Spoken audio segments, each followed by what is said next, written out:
नमस्कार दोस्तों, स्वागत है आप सभी का विद्याग्राम जीएम में। प्यारे दोस्तों, जैसे कि आप सभी को पता है कि हमारा पाचन तंत्र चल रहा था, इसमें हम ऑलरेडी 8 क्लास कर चुके हैं। अगर आपने नहीं देखा है तो प्लेलिस्ट में जाकर के सारा का सारा वीडियो आप देख सकते हैं। आज हम 9वें क्लास की तरफ चलते हैं। इस क्वेश्चन के सीरीज में हम जानेंगे कि आरआरबी, ग्रुप डी, एनटीपीसी और एएलपी में जो एग्जाम पहले एग्जाम में पूछे गए यानी प्रीवियस ईयर पेपर का जो भी है क्वेश्चन है, उसे हम पूरी तरह से एक्सप्लेनेशन के साथ हम यहाँ पे पढ़ने वाले हैं। तो चलिए शुरू करते हैं। तो देखिए, ये हमारा क्वेश्चन कह रहा है पाचन तंत्र में इनमें से किस अंग की आकृति अंग्रेजी वर्णमाला के जे अक्षर के समरूप होती है। तो आप सभी जानते हैं कि हमारे शरीर के अंदर जो ये अमाशय है, इसकी आकृति कहीं ना कहीं जे आकार से मिलता जुलता दिख रहा है। तो इसका सही आंसर ऑप्शन नंबर बी हो जाएगा, अमाशय, जिसे हम पेट भी कहते हैं। अमाशय को ही हम पेट कहते हैं, ठीक है, जिसको हम इंग्लिश में स्टमक कहते हैं। बात करें मुख का, तो ये मुख का कोई आकार नहीं है। आप सभी जानते हैं कि मुख का आकार जे आकार नहीं होता है। आंत की बात करें तो आंत की कोई फिक्स आकार नहीं होती, वो इस तरह से ऐसे ऐसे ऐसे ऐसे ऐसे यानी कि एक ही जगह पे गोल गोल गोल गोल घुमा रहता है, ठीक है। तो ये आंत की आकृति हो जाती है। यकृत जो है इस तरह से आकृति बना होता है, सबसे बड़ा अंग हमारे शरीर का है इस तरह से। तो इसका आकार भी जे आकार का नहीं होता है। तो जे आकार का होता है अमाशय, जो कि हमारे शरीर के अंदर भोजन सबसे पहले जाने के बाद यहीं पर 2 से 4 घंटे के आसपास स्टोर रहता है। और यहाँ पर पेप्सिन और रेनिन नामक 2 एंजाइम होता है जो प्रोटीन के पाचन में मदद करता है, ठीक है। चलिए नेक्स्ट क्वेश्चन तरफ चलते हैं। ये क्वेश्चन कह रहा है मानव शरीर में वसा का पाचन मुख्यतः कहाँ होता है। तो आप सभी जानते होंगे, इससे पहले क्लास में हम आपको बता चुके हैं कि वसा का पाचन शरीर के सिर्फ और सिर्फ छोटी आंत में होता है, बाकी किसी भी जगह पे वसा का पाचन नहीं हो पाता है। बात करें कार्बोहाइड्रेट का पाचन, तो कार्बोहाइड्रेट का पाचन मुख से ही शुरू हो जाता है। मुख में भी थोड़ा थोड़ा पाचन होता है, उसके बाद थोड़ा पाचन आमाशय में भी होता है, और उसके बाद कंप्लीट पाचन के लिए वो छोटी आंत में चला जाता है। तो कार्बोहाइड्रेट का पाचन 3 जगह होने के बाद कंप्लीट होता है। उसी तरह प्रोटीन का बात करें तो प्रोटीन मुख में नहीं पचता है, बल्कि प्रोटीन जो है आमाशय में पचता है, उसके बाद फिर फाइनल आकर के छोटी आंत में पचता है। जबकि वसा की बात करें तो ये ना मुख में पचता है और ना ही आमाशय में पचता है, ये सिर्फ व सिर्फ आकर के छोटी आंत में पचता है। तो इसका सही आंसर ऑप्शन नंबर सी हो जाएगा, छोटी आंत। यानी कि वसा का पाचन जो है सिर्फ व सिर्फ छोटी आंत में ही होता है, ठीक है। गुर्दे की बात करें जिसे हम किडनी कहते हैं, ये क्या करता है, ये रक्त में से मूत्र को छानता है यानी फिल्ट्रेशन करता है। फेफड़े की बात करें तो ये रक्त में से कार्बन डाइऑक्साइड को निकालता है और ऑक्सीजन मिक्स करता है, यानी ये प्यूरिफिकेशन करता है। और बड़ी आंत की बात करें तो ये पानी और उसके साथ अगर कुछ औषधि वगैरह होता है तो उसका अवशोषण करता है बड़ी आंत, ठीक है। छोटी आंत का काम है वसा का, प्रोटीन का, कार्बोहाइड्रेट का पूर्ण पाचन करने के बाद जो भी पोषक पदार्थ बना है उसको शरीर में भेज देना, ठीक है। तो ये छोटी आंत इसका सही आंसर हो जाएगा, क्योंकि यहीं पे आकर के प्रोटीन का यानी वसा का पूर्ण पाचन हो जाता है, ठीक है। चलिए नेक्स्ट क्वेश्चन तरफ चलते हैं।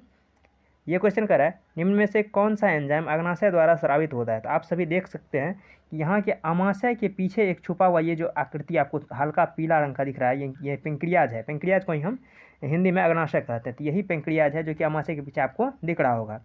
ये अमाशय में कौन सा एंजाइम स्रावित होता है। तो देखिए, ट्रिप्सिन भी होता है, एमाइलेज भी होता है और लाइपेज भी होता है। तो इसलिए इसका सही आंसर ऑप्शन नंबर डी हो जाएगा, यानी कि ये सभी एंजाइम जो है ये अग्नाशय में पाया जाता है। अब जानते हैं कि इस एंजाइम का कार्य क्या होता है। देखिए, ट्रिप्सिन जो है वो क्या करता है, ये प्रोटीन का जो पेप्टाइड फॉर्म होता है और पेप्टॉन्स फॉर्म होता है उसको पॉलीपेप्टाइड में और अमीनो अम्ल में परिवर्तित कर देता है। यानी कि ट्रिप्सिन का काम है प्रोटीन के पाचन में मदद करता है। बात करें एमाइलेज का, तो वही एमाइलेज जो कि हमारे लार में पाया जाता है। तो जैसे कि हम बताए थे कि मुख में से ही जो है कार्बोहाइड्रेट का पाचन होना शुरू हो जाता है, तो उसी तरह से हम कह सकते हैं कि एमाइलेज जो है ये स्टार्च का पाचन करता है, ठीक है, यानी कार्बोहाइड्रेट का पाचन करता है, इसीलिए यहाँ पे स्रावित होता है।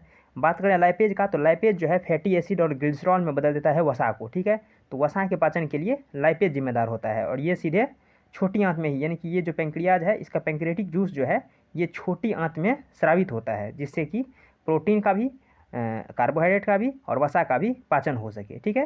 तो ये जो लाइपेज का पाचन करने के लिए, लाइपेज जो है वो वसा का पाचन करता है, एमाइलेज कार्बोहाइड्रेट का, और ट्रिप्सिन जो है ये प्रोटीन का पाचन करता है। तो इसलिए जो ये तीनों जो है जूस है ये पेंक्रियाज के द्वारा स्रावित होता है, इसलिए इसका सही आंसर ऑप्शन नंबर डी हो जाएगा। चलिए नेक्स्ट क्वेश्चन तरफ चलते हैं। ये क्वेश्चन कर रहा है निम्न जानवरों में से किसकी अपेक्षाकृत अधिक लंबी आंत होगी। जैसे कि हम पहले ही क्लास में बता चुके हैं आपको कि जो भी मांसाहारी जानवर है उसका छोटी आंत जो होगा वो छोटा होगा, और जो भी शाकाहारी जानवर है जो पेड़ पौधे की पत्ती खाते हैं उसको सेलुलोज को पचाने के लिए बड़ी यानी कि लंबी छोटी आंत की ज़रूरत पड़ती है। तो यहाँ पे देख सकते हैं कि किस जानवर में अपेक्षाकृत लंबी अधिक लंबी आंत होगी। देखिए, तो लोमड़ी की बात करें तो ये मांसाहारी जीव है, तो इसलिए इसका छोटी आंत जो है वो लंबा नहीं हो सकता। बाघ भी एक बाघ भी मांसाहारी है, इसलिए इसका छोटी आंत भी बड़ा नहीं हो सकता। कुत्ता की बात करें तो ये सर्वाहारी है, यानी कि मांस भी खाता है और साथ ही साथ रोटी भी खाता है, चावल भी खाता है, यानी कि ये सर्वाहारी है। और ये है खरगोश, ये इसका सही आंसर हो जाएगा, क्योंकि खरगोश जो है वो शाकाहारी है, यानी कि वो पेड़ पत्तों को खाता है और सेलुलोज के पाचन के लिए इसको लंबी आंत की ज़रूरत पड़ती है, यानी कि इसका आंत जो है वो 3 से 3.5 मीटर के आसपास होता है, यानी कि इसके शरीर से 9 गुना के आसपास इसका छोटी आंत होता है। इसीलिए इसका सही आंसर खरगोश हो जाएगा, क्योंकि बाकी सारा का सारा जो जीव है ये मांसाहारी है, बाकी खरगोश जो है ये शाकाहारी है। आपको ध्यान रखना है कि शाकाहारी जीव का जो छोटी आंत आता है वो सबसे बड़ा होता है। ठीक है, चलिए नेक्स्ट क्वेश्चन तरफ चलते हैं। ये क्वेश्चन कर रहा है दांत के सड़न शुरू हो जाती है जब मुंह का पीएच मान डैश से कम हो जाता है। देखिए पीएच मान जो अगर 5.5 से कम हो जाता है तो दांतों का सड़ना शुरू हो जाता है। अब जानिए कैसे।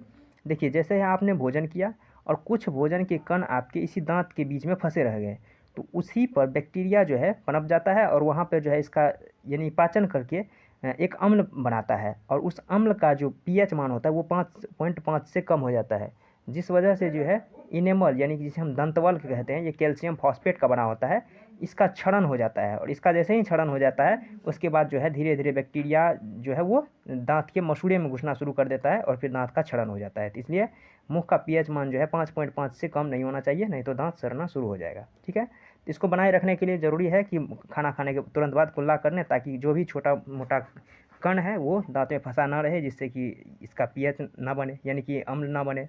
इसलिए इसका सही आंसर ऑप्शन नंबर बी हो जाएगा 5.5, यानी कि मुख में अगर 5.5 से कम पीएच जाता है तो फिर दांत क्षरण शुरू हो जाता है। ठीक है, चलिए आज के लिए इतना ही, मिलता है नेक्स्ट वीडियो में, तब तक के लिए धन्यवाद, जय हिंद।